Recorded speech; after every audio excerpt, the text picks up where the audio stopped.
Welcome to Exploring A Course in Miracles. I'm Emily Bennington Perry with the Circle of Atonement, and I'm here with Circle founder Robert Perry. And today we are talking about Mrs. Albert. Mrs. Albert is a beloved figure here at the Circle, although she really isn't that well known in the Course community in general. But when people find out about her, they really do love her. And so if you're just finding out about Mrs. Albert, we hope that will happen with you too. I think she probably would have faded into oblivion and been long forgotten were it not for the fact that Mrs. Albert appears in Helen's notes with such high praise from the author of the Course, who we, of course, believe to be Jesus. Robert, you wrote a cameo essay that can be found in the back of the complete and annotated edition of A Course in Miracles. This is cameo essay 9. It's called Mrs. Albert, Miracle Worker, and this cameo essay is the foundation for our conversation today. And I have to tell you how much I am looking forward to this, because when you and I were reading through this cameo this morning in preparation for our conversation today, it's just so clear that the lessons of Mrs. Albert are profound and wise, and they are for all of us. So I'm just so grateful that her story is preserved and that it's part of our teaching of the Course. I'm looking forward to this too. I think the story that we have of her, there's always more to learn from it. You know, I was thinking the exact same thing. It's like when we decided to do this podcast on Mrs. Albert, I was thinking, okay, I know all the broad strokes about Mrs. Albert. This is going to be easy. But as you and I were going into the cameo, it's like, oh, I forgot about that. I forgot about that. Oh, that's so good. So really looking forward to getting into this today. Yeah. So let's begin by introducing Mrs. Albert. Who is she and how does she fit into the Course's story? Well, we know next to nothing about her. All we know is that she and Helen seem to be at the bedside of Dave Diamond, who's a colleague of Helen's who is dying of brain cancer and shortly will die. So she and Helen appear to be mutual friends of Dave's. She sounds older than Helen. Otherwise, why would Helen call her by Mrs. Albert, not by her first name? And then Jesus introduces her. So we have very bare biographical information, like next to nothing. Jesus introduces her by saying this: Bill and you, meaning Helen, need considerable clarification of the channel role. Now, the channel role here does not mean like the channel in the New Age sense where you're going into a trance and you're passing through information from some entity. It doesn't mean Helen's scribal role. This is something that applies to both her and Bill. It means the role of being a channel of miracles. And if you look through the references to the word channel in the early part of the Course, almost all of them are about being a channel of miracles, miracles being expressions of love. So after he says that they both need considerable clarification of the channel role, he says, look carefully at Mrs. Albert. She is working miracles every day because she knows who she is. So last year we did a podcast on the topic of where is the feminine in A Course in Miracles. And we talked a little bit about Mrs. Albert in that podcast, in part because she's a female figure in the Course. But that's not as relevant for our podcast for today. What is relevant is that Jesus gives her very high praise. You know, look carefully at Mrs. Albert. So let's unpack what it is that she's doing that he finds so praiseworthy. Yeah, it's a big statement. I mean, this is A Course in Miracles, and she's working miracles every day. That's really high praise. So Jesus is trying to teach Helen and Bill how to be miracle workers, miracles being expressions of love. And here's someone who's doing that already. He says they need a lot of clarification on the role of being a miracle worker, and they can get that from looking carefully at an example of somebody who's already functioning in that role, and that's Mrs. Albert. So that's really the overall meaning of that opening statement. But I don't think there's anybody else, except I would assume Jesus himself, who comes in for that kind of praise. Like, the thing I'm trying to teach you, look at her. She's already got it. Right. And that's what makes her story so interesting and why I'm so glad that it's preserved. You hear he's saying, look carefully at Mrs. Albert. She's performing miracles every day, and she provides such an example for us. So let's get into it. But before we get into what Mrs. Albert is doing, we want to talk first about what Helen is doing, because there's a really interesting contrast here. He has a lot to say in the notes about how Helen is thinking and how she's behaving socially. And this is contrasted with Mrs. Albert. So looking first at Helen, he focuses a great deal on how Helen gets names wrong. So Helen evidently calls Mrs. Albert Mrs. Andrews. And the reason that Jesus gives for that is not that she's absent-minded or that she just doesn't care. It's something really different. So let's talk about that. Why does he say that Helen gets Mrs. Albert's name wrong? Yeah, it's something you would never expect. And yet, I think it's a window onto dynamics within all of us. Not that everybody's doing this exact thing, but I think the general dynamic is broadly applicable. So, what's going on, Jesus says, is that she is afraid of the hostility within her, of the hatred in her mind. She's afraid what it might do to others. So, what does she do? Rather than actually just letting the hate go, she tries to put distance between herself and others, kind of like you do when you have infectious disease. Like, you don't want them to catch your germs, so you put their social distancing. We know all about that. So what she does to create that distance is to get people's names wrong.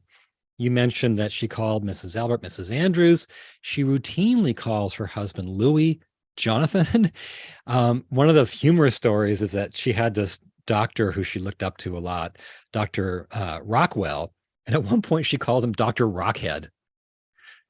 So yeah, isn't that funny? So here's what Jesus says about this.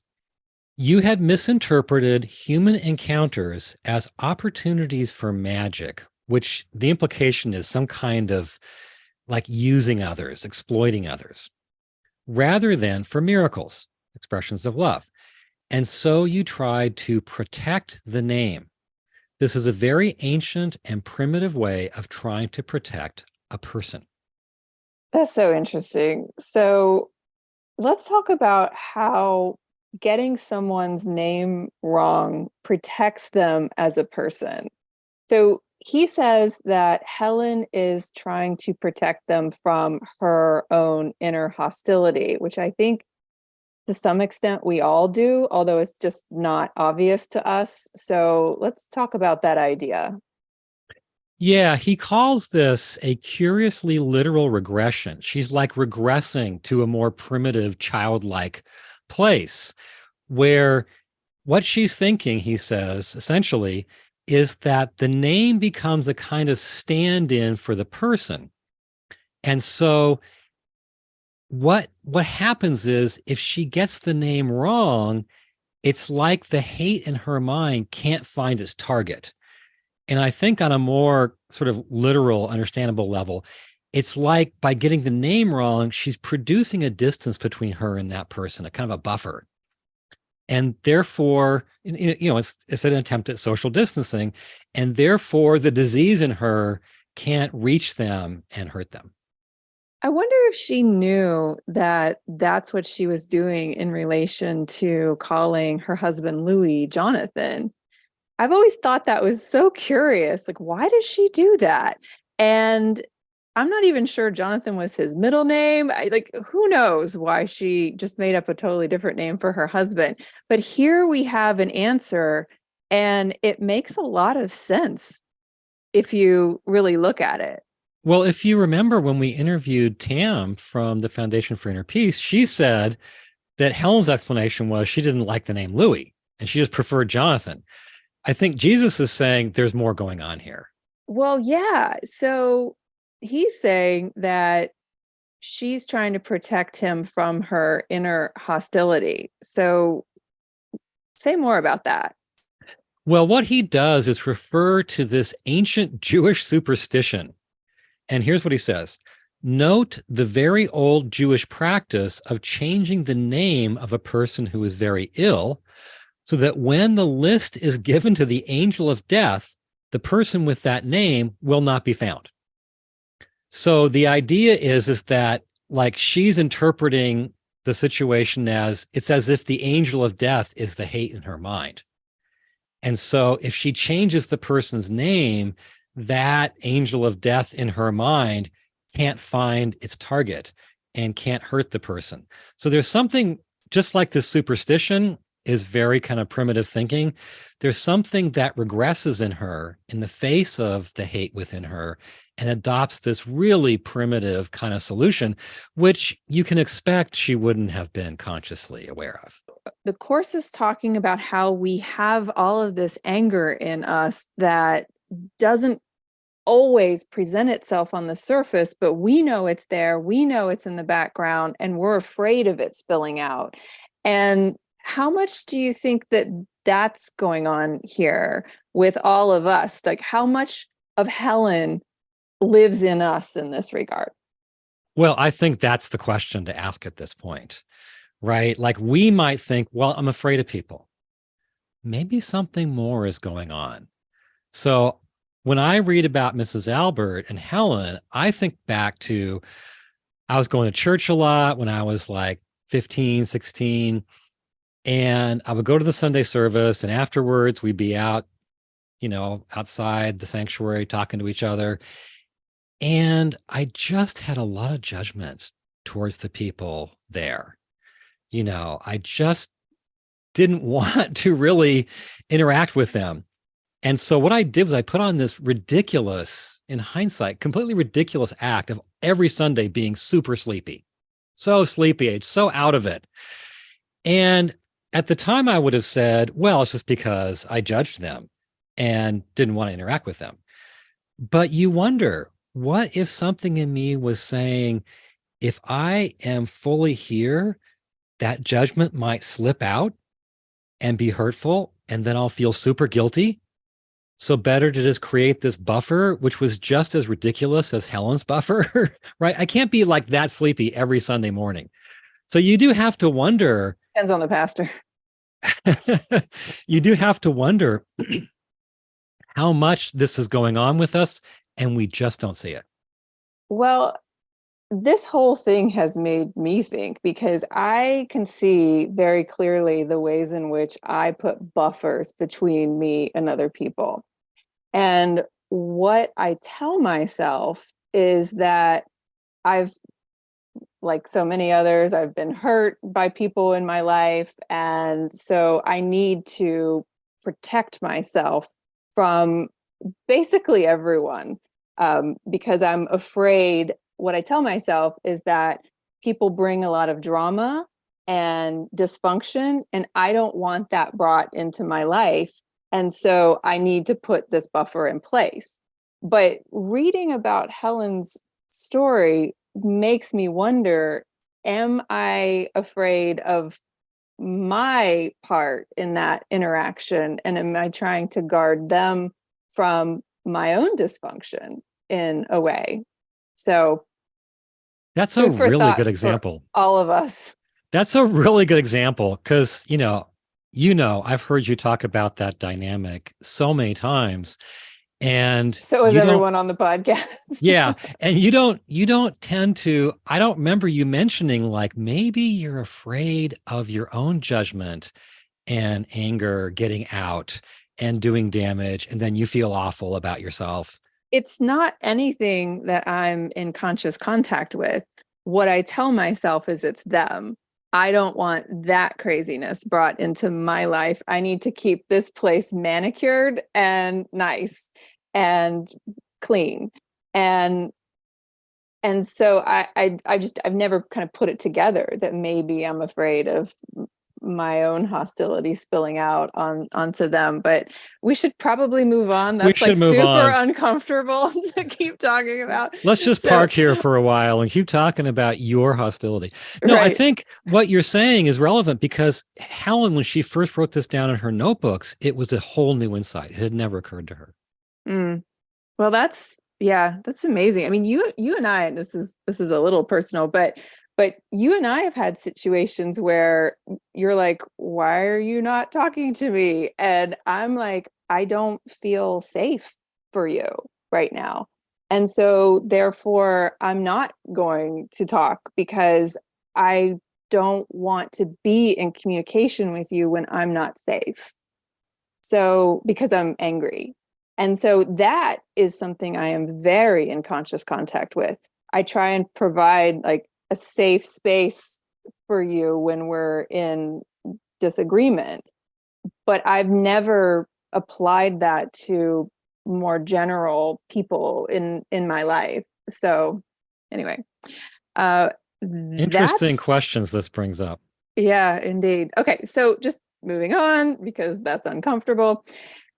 Getting people's names wrong feels like a small thing, but it's actually, as with most things in the course, part of a much bigger issue. And the larger issue here is a pattern that Helen has. And again, I would argue that it's a pattern that we all have if we really look, where she's afraid of the hostility in her. And so what she does is she narrows it down to something small and seemingly very trivial to try and convince herself that the hate in her is small and trivial. So this is another really fascinating part of the cameo. So let's get into this piece as well. Yeah, so the big example here is how she gets furious with her husband Louis about comparatively minor things. Okay. And the one minor thing, Jesus says, a good example of this is your response to Jonathan, Louis, who does leave things around the apartment in very strange ways. Like, for instance, in a letter to Bill, she had written that Louis left his socks on the living room table, and she was absolutely beside herself with anger. So Jesus says, actually, he does this because he thinks that by minor areas of disorganization, he can protect his stability. This is really similar to the dynamic with Helen, where she feels like if she corrals all that hate in her into this one small area, she's protected and others are protected from it. Here, Louis thinking that if he takes all the chaos in his life and maybe within himself and narrows it down into socks on the table, it's all contained in that one small area, then now he's safe. So, but what Jesus says is the fury that she has toward her husband for these things comes from your awareness that you do not love Jonathan as you should. And you narrow your lack of love by centering your hate on a trivial behavior in an attempt to protect him from it. So she's thinking, I just don't love him like I should. There's too much hate in me towards him. And it's basic. It's not about some specific thing. It's just across the board, fundamental. And that scares her.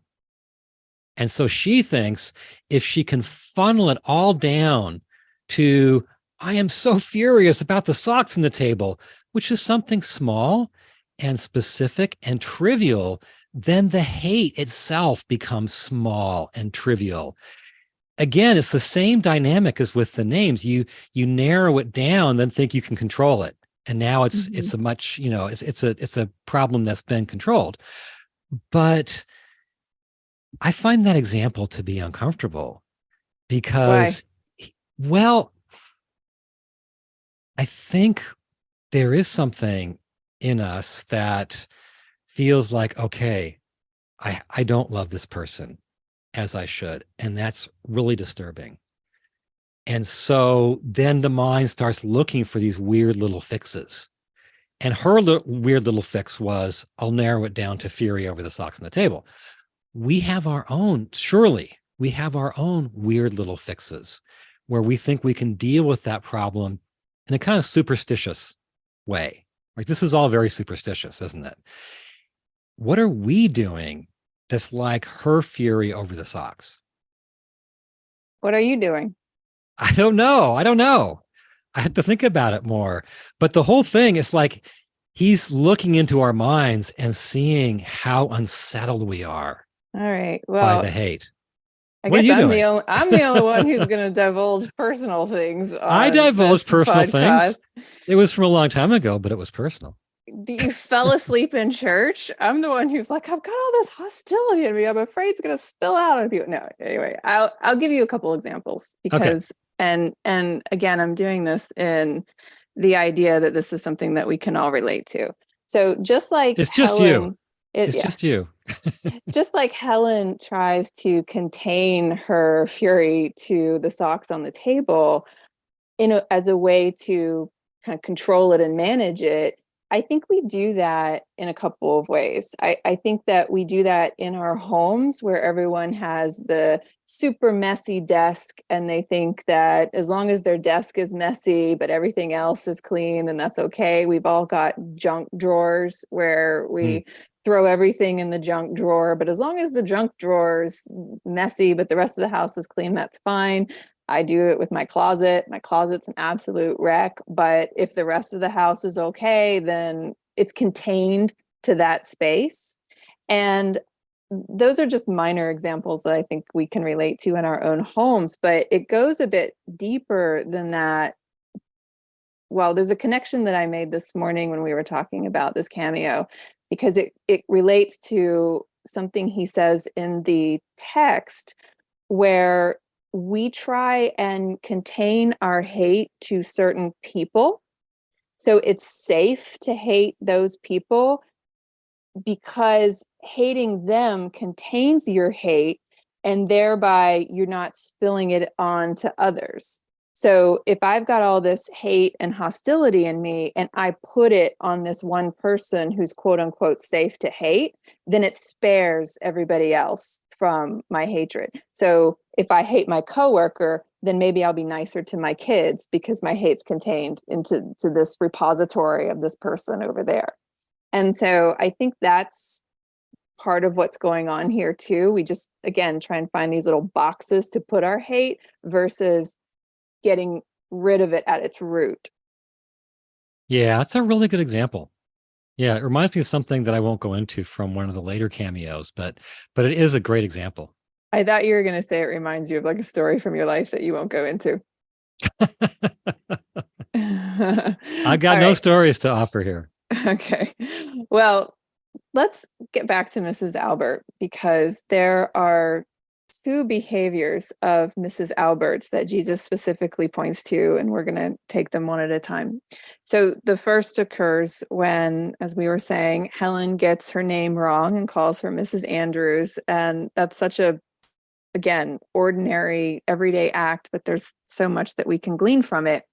So let's start with the name. So what does Jesus say about Helen getting Mrs. Albert's name wrong that we haven't already covered? Yeah, here is where Helen's way of being and Mrs. Albert's way like collide. So here's what he says. Returning to Mrs. Albert, not Andrews, she corrected your error about her name without embarrassment and without hostility, because she has not made your own mistake about names. So Helen has this superstitious thing going on in her mind where the name stands for the person. And if she can change the name, her hate won't find the actual person. And Mrs. Albert is like, has disconnected the name from the person. So she doesn't see Helen getting her name wrong as having anything to do with her. She just corrects it as a factual thing. And like, we know this situation. I'm sure all had people get our name wrong at some time or other. And when it happens, you're in this quandary because part of you thinks, well, if I just assertively correct their error, I feel like I'm being petty, maybe hostile. If I avoid it by saying nothing, I feel sheepish and weak. So, like, what do I do? And it seems like embarrassment or hostility are the only options. Oh, it's so good because it's true. When people get our name wrong, we do take offense. Because they're they're offending our image. Like we think that that image is who we are, and Mm-hmm. so we defend it, right? Or we shrink from it. We don't say anything because we're Yeah. embarrassed. I remember you and I had house guests last weekend, and these were my old friends, but you'd never met them before. And we spent the whole day with them. Now, granted, we went to the pub and there was some beers involved, but at the end of it, the guy says it was so nice to meet you so nice to see you again and to meet Roger. And I didn't correct him. He got your name wrong, and I didn't say anything because I was embarrassed and I didn't want to make him feel bad. And so I Yeah. can totally Yeah. relate to this. Yeah. Yeah. So there's something very striking about Jesus saying that Mrs. Albert just made this factual correction without embarrassment and without hostility. And I think we've all been there when somebody is hostile about their name being wrong, and I think we've all felt a lot of that embarrassment. So, how does someone step outside of both?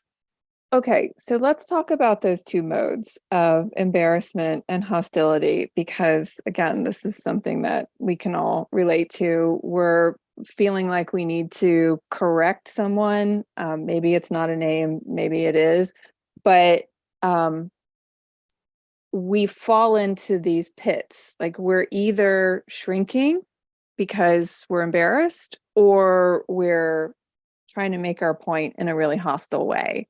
So what can we glean from Mrs. Albert in this regard?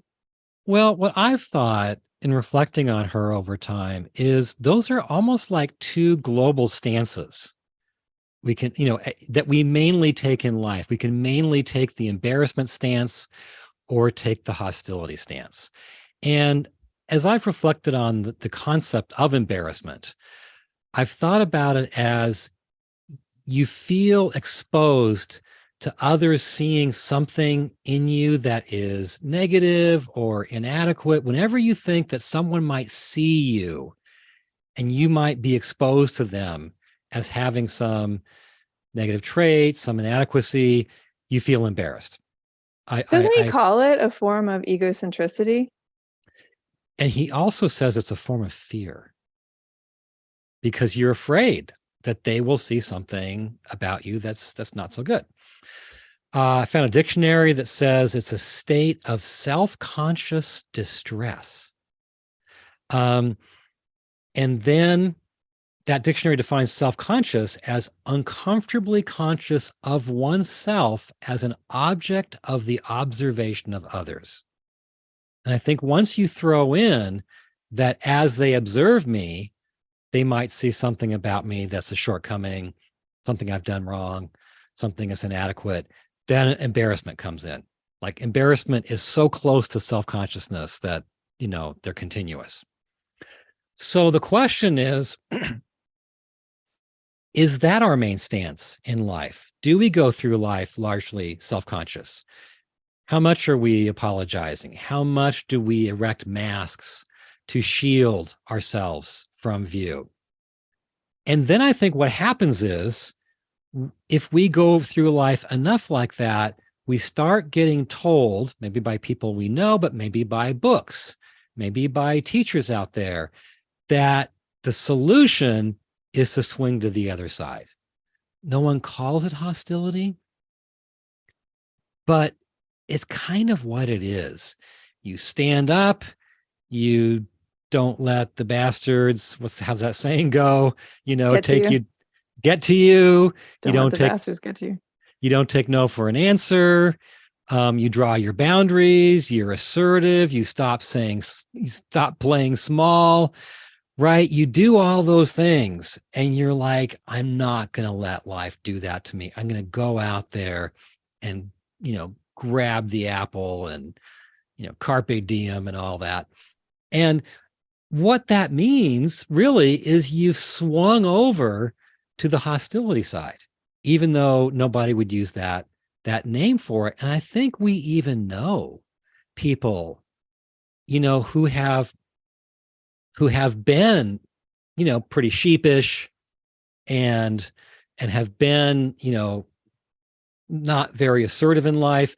And they get a hold of some kind of teaching, they get a hold of a therapist, and suddenly they swung to the other side and they're kind of aggressive. And Right. so it looks like these are the options in life. It's really interesting that you paint embarrassment and hostility as almost continuations of the same thing. I've always put more of a line between them. So embarrassment is pulling back, and being hostile is stepping forward in a really strident way. But I love that connection that Jesus makes in the notes between embarrassment and egocentricity, because we always think of embarrassment and stepping back in general as this humble point of view, when in fact he says it's another form of ego and another form of fear. But I think that when it comes to Mrs. Albert and her stance, neither embarrassed nor hostile, we can see that so much in our everyday. I mean, I'm thinking of, as a manager, I have to give feedback. And what I find is I do one or the other. It's I step back and I don't fully say all that I need to say that would in fact be helpful to the other person if they knew, or I'm frustrated and so I'm more harsh than I want to be in the feedback that I give. And so for me, Mrs. Albert is just this nice middle road where you don't fall into the pit of one side or the other. She just is right there in the middle, neither embarrassed nor hostile. She's just delivering this information. And one of the reasons why Jesus says she's able to do that well is because she, quote, knows who she is. And so let's talk about this idea that Mrs. Albert's able to be a miracle worker because she knows who she is. There's a couple things that Jesus says along those lines. One is she knows who she is, and the other, she knows she's protected. I want to read the quote that says that, and that involves the whole name issue.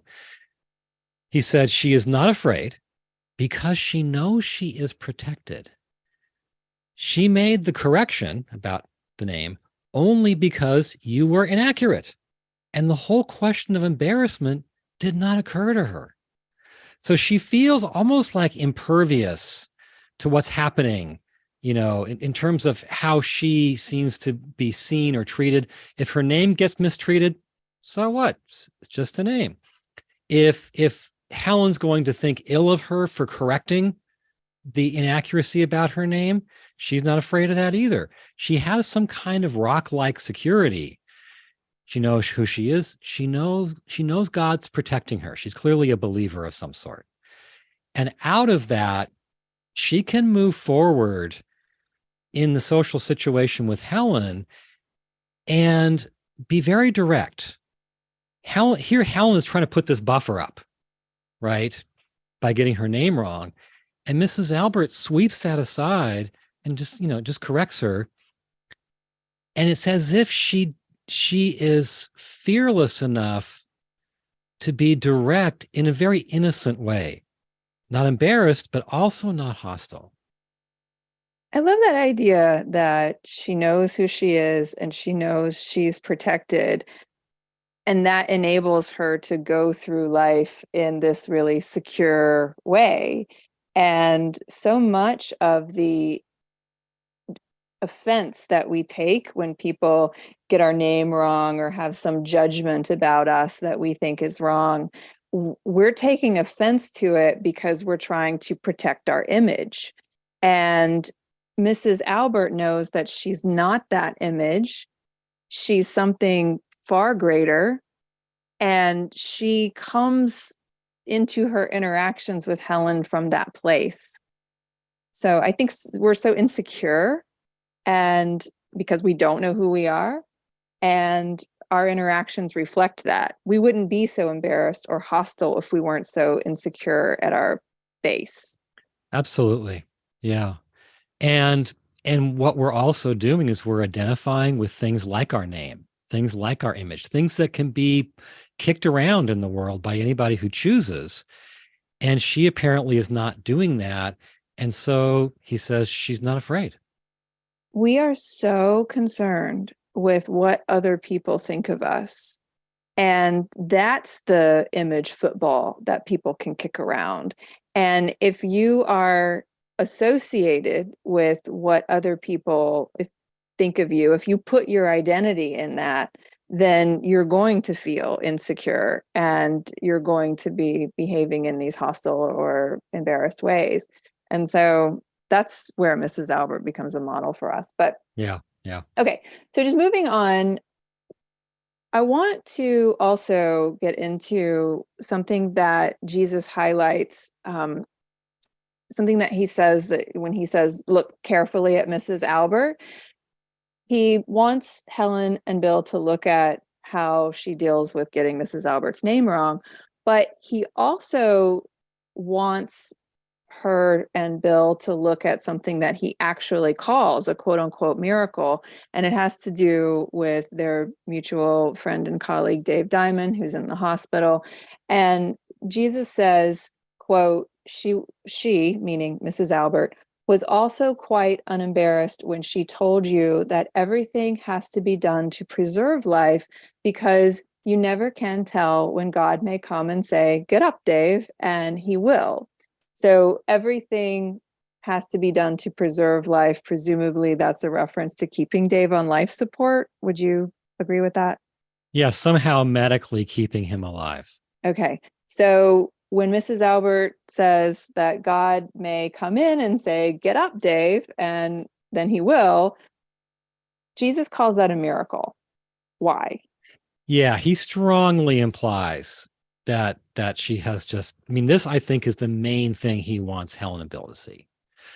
So imagine that you're Helen. You're at the bedside of somebody who is dying, somebody you care about. You don't want to believe death is the ultimate power in the universe, the final power that is the Lord of everything. You want to believe that there is a larger beneficent power. You want to believe that there is a God of love who ultimately has the power. So I think that if you can help someone, now you're Mrs. Albert, if you can help someone like Helen switch their mindset from death as the ultimate power to a God of love as the ultimate power, that is a shift in perception. And that's a valuable shift. I mean, we all want that. In fact, you can't help but think of the first principle of miracles here. There's no order of difficulty in miracles. Mrs. Albert's saying God can come in and heal somebody who has terminal brain cancer. So what she's doing is giving to Helen a different, brighter worldview. And if she did that in an off-putting way, we've all been there, right? And you're just like, ew, gross. But if she did it in this innocent way, she's not embarrassed. So there's a strength there, but she's not hostile. So it isn't, there's an innocence there as well. If she delivers it in a way where you can take in that shift in worldviews from death is Lord to a loving God is the ultimate power, then she's done a miracle for Helen.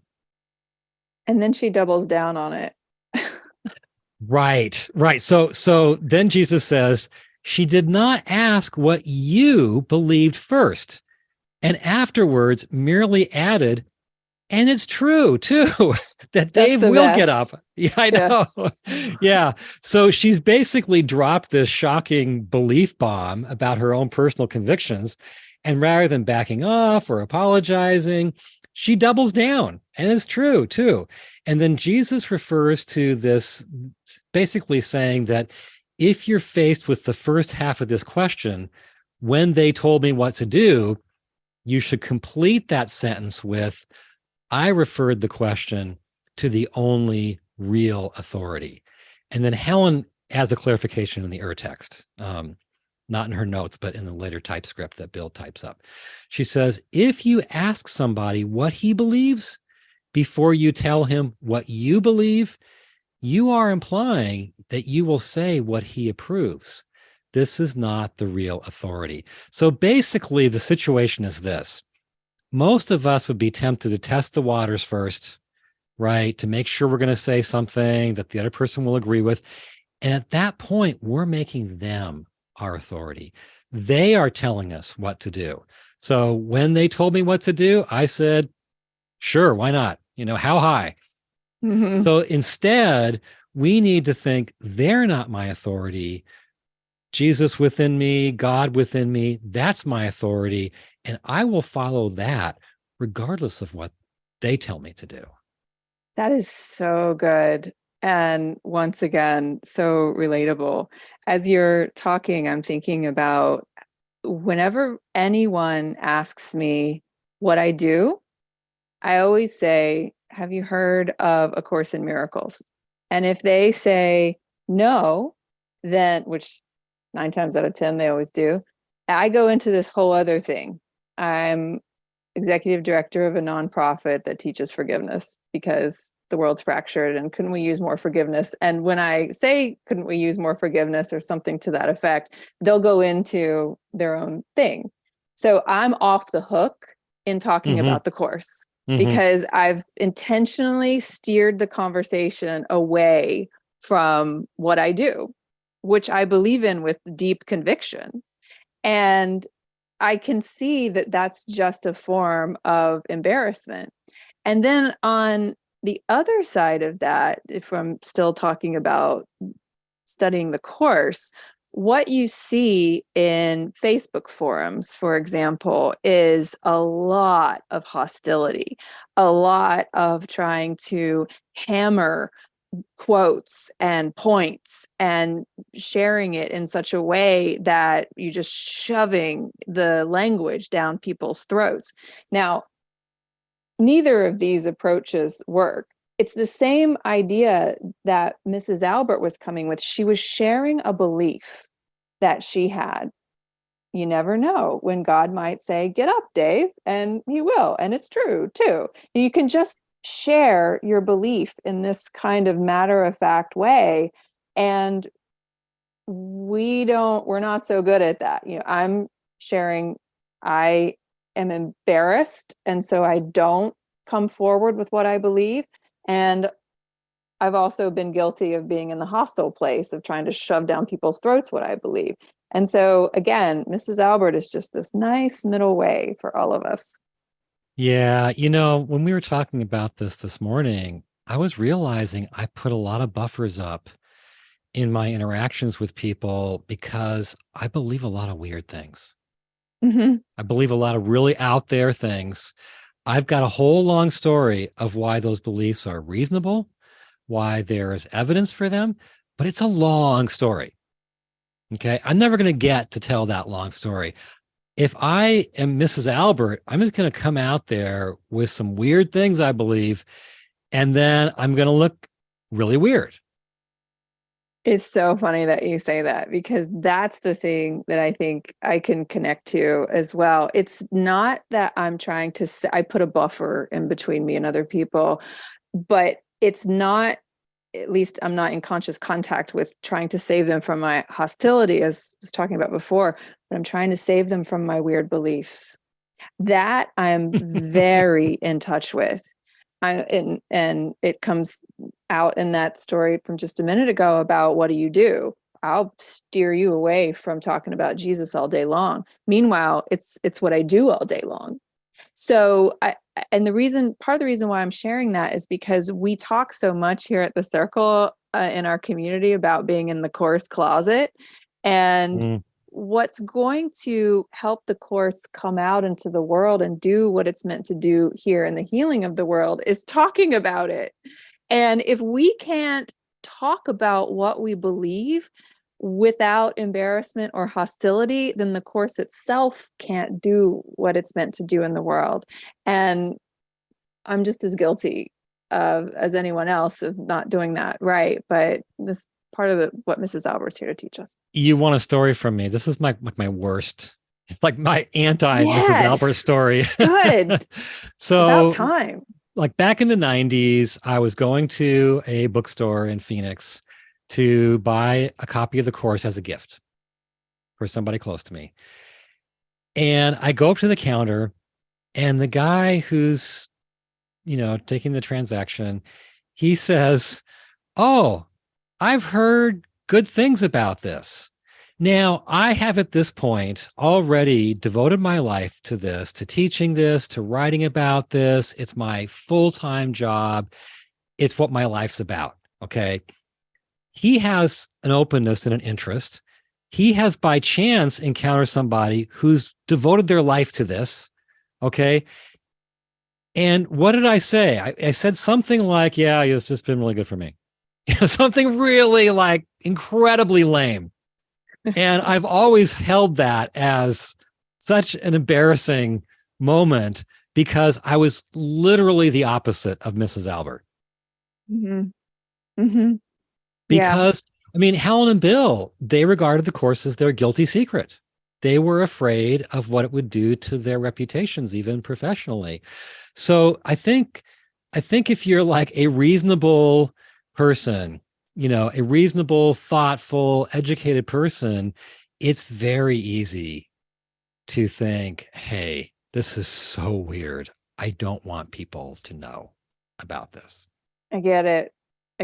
And we could do a whole other episode on being in the course closet. But just to kind of wrap up what we're saying here about Mrs. Albert, I want to end by contrasting Helen's way of doing things with Mrs. Albert's way of doing things, because the cameo is called Mrs. Albert, Miracle Worker. So she's the miracle worker here. So let's talk a bit about what we can learn from how Mrs. Albert is versus how Helen was in this situation. There's a few things about Helen's side of it. One, obviously, is that she's afraid of the hatred in her.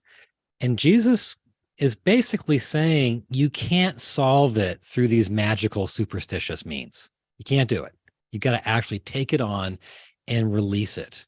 But she hasn't done that. So she's afraid of the hatred in her.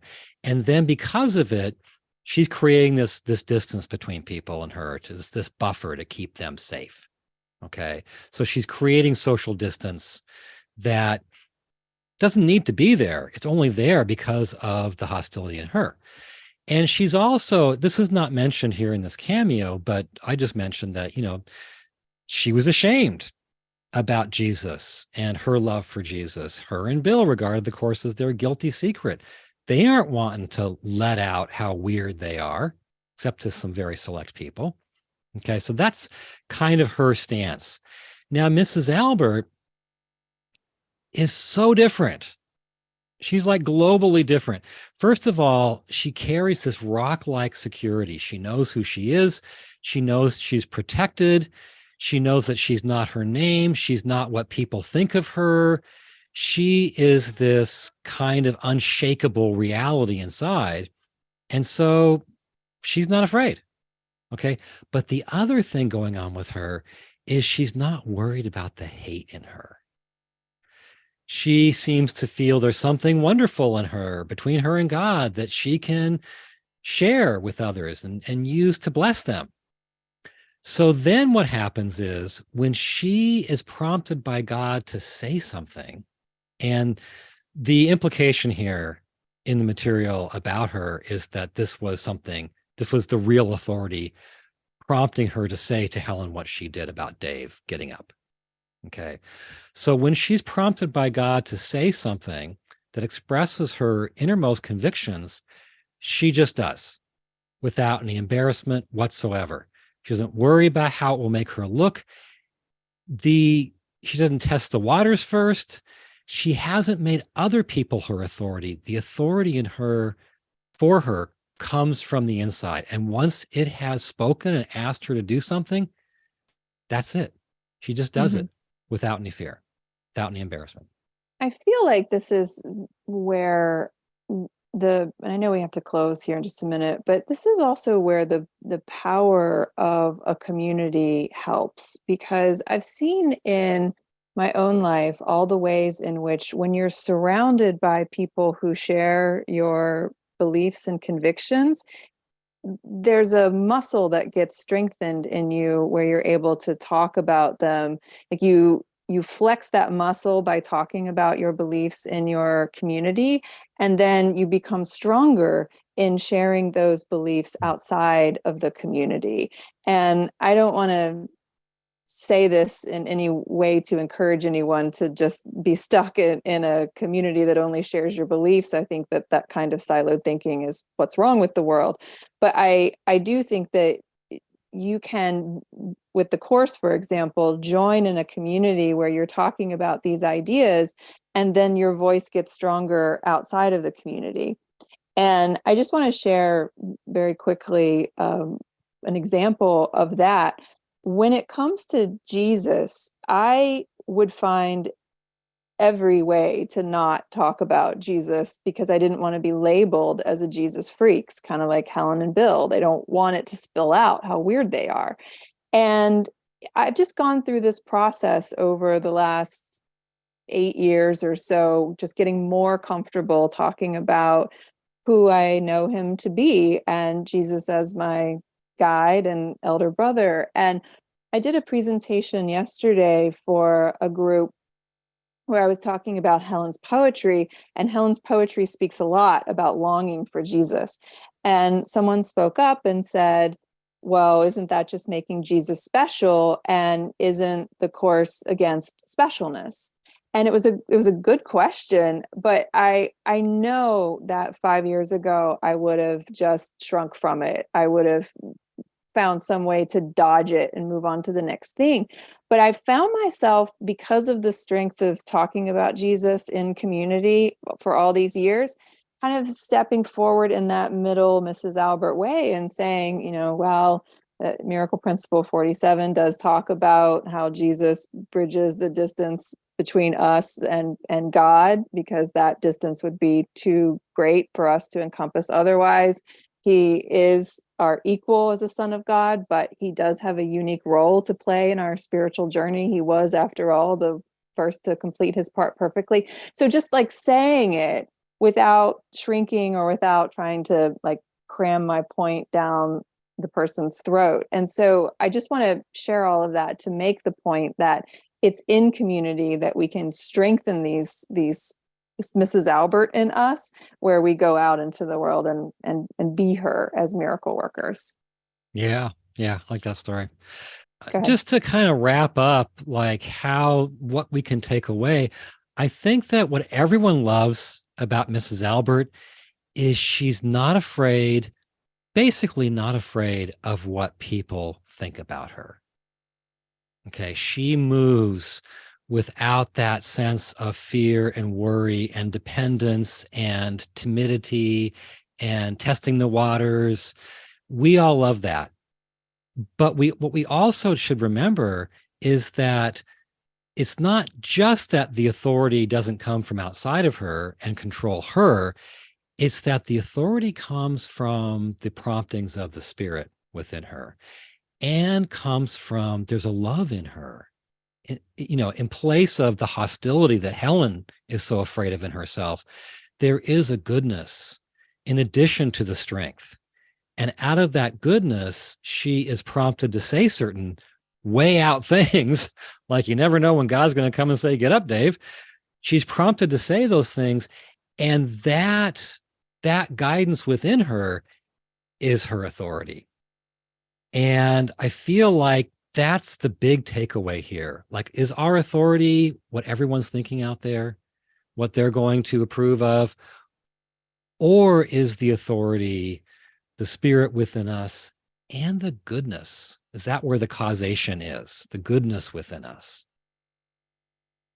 Robert, thank you. As always, I think that's a good place to end it, because we're at the top of the hour. But I I hope everyone who's watching or listening can get a real picture of why Jesus said to look carefully at Mrs. Albert, because she's working miracles every day. So thank you to those of you who have joined us live. We offer these live podcast recordings every Thursday from 11 to 12 p.m. Eastern. If you'd like to join us, the link is at circleofa.org/events, and we hope to see you at a future broadcast soon. On behalf of all of us at the Circle of Atonement, thank you so much for watching or listening, and we will see you next time. Bye for now.